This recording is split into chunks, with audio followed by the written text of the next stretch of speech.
Hi everyone, today I'm going to record the second episode of my short story Home Office. This is second and the last episode of this short story. So let's start. Arshad started waiting for his turn. There was an electronic signboard, or you can say the electronic display machine, which was showing number on it.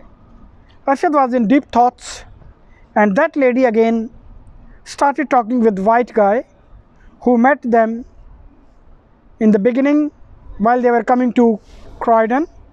Finally, he came out of his thoughts. His turn came. First of all, they said him to wash his hands. Then they took the fingerprints of his all fingers and thumbs. Then he was being asked by them to wash his hands again. Arshad thought that they will take his fingerprints again, but they said fingerprint stage has been passed. Now you are free. Then they have given him blue color token. Some people had pink token. They were here to collect their passports or travel documents, and the people who had blue token, they were here to submit their cases. There were different countries and they were calling people one by one. The same electronic display machine was here as well. Arshad was looking around habitually and his turn came. As Arshad saw his token number, he stood up, and that lady realizes as well that she should accompany him up to the counter where they had to go. Arshad gave all documents, relevant documents and photos. The counter clerk took everything. He kept everything and gave a piece of paper to Arshad which had his interview date and time as well. The interview was after 3 days. That lady, English gentleman, and Arshad took their way to home. Thrice of them started walking swiftly toward the tube station. As they stepped in the train, the lady and Englishman started chatting in typical Urdu accent, which is quite common in British-born Pakistani people, for whom Arshad was thinking that he is an Englishman. He was like one of them, an Asian blood, and Arshad got shocked. When the train arrived at Blackfriars railway station, that lady said goodbye to Arshad and specified him once again about the Home Office, the appointment, the date and the place. She told him that she will meet him outside the Home Office and told him to inform the Bhatti Law Associates. Then she took her way towards her home and that Asian Gora.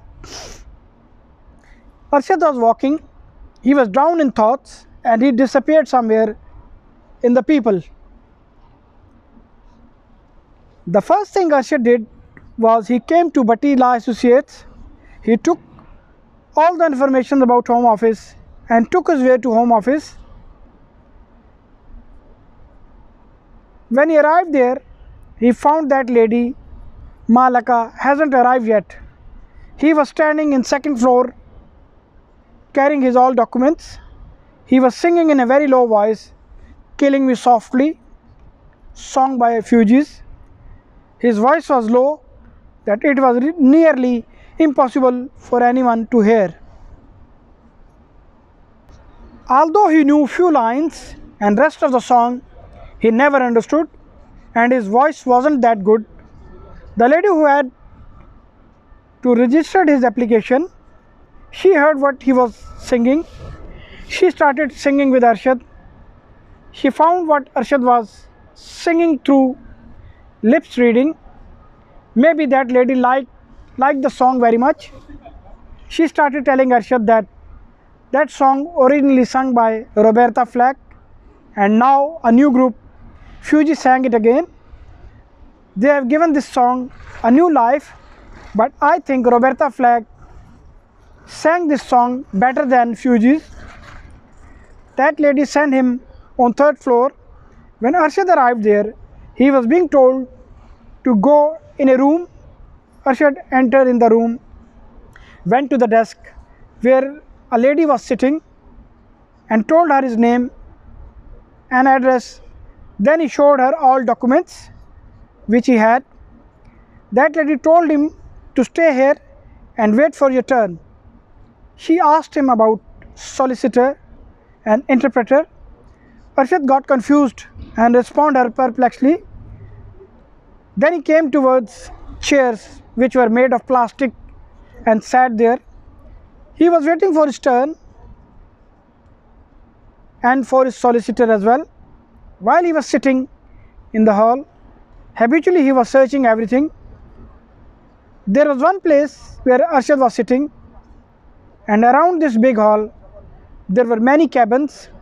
The cabins were made of in such a manner that it was very easy to see through them. He was watching what was going on in these small cabins and who were sitting in them. Arshad quit searching because his interpreter, or you can say solicitor, came. As she came, Mahalaka, she started briefing about things. She begged him pardon for coming late. She said, "I'm sorry I'm late." Arshad's name was being called, and a very fair and white complexion girl came and asked him to come with her. That lady was carrying some Islamic nameplate on her chest. He didn't know she was from which country. Now in one of those small cabins, Arshad, his lawyer, interpreter and immigration officer were sitting. It means there were 3 women in the cabin and only 1 man. That white and fair complexion lady started asking him questions. She asked him 33 questions. That interpreter was translating the phrases from English to Urdu.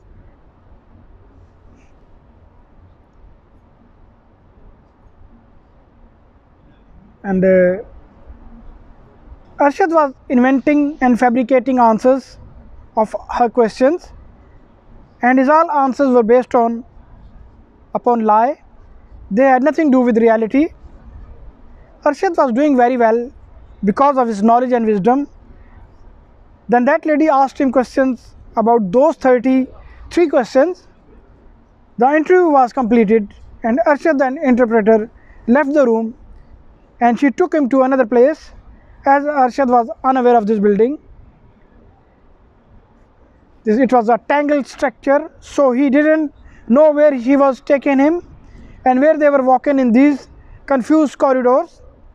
Now when they arrived at this place, there was an English person and an interpreter was there as well. The interpreter who came with him, she wasn't allowed to go inside, so when he entered in the room, they locked the room. They took his audio interview, which was recorded. After this it was played for Arshad to hear what he said. He heard everything. Then that cassette was taken off from the tape recorder and it was being attached with Arshad's file. They have given him brown envelope which has details about his fingerprints, photos, explanations about his political asylum application. It was written how long he can stay in England. Everything depends upon his case. The most shocking thing for him was that there were few lines written on the top of the paper that he wasn't allowed to work for 6 months. Arshad did all this process to have permission of work. He thought after applying for political asylum, he will get insurance number and he will find some decent job, or he will be eligible for social security, and they didn't allow him to claim social security, and they didn't allow him to work. So this all process was to get the work permit, but it didn't work out. Thank you very much. I hope you like my video. Like my video, subscribe my channel and press the bell icon. And this was the process how one can apply political asylum in England, United Kingdom of Great Britain. But for Arshad, it didn't work out. Thank you.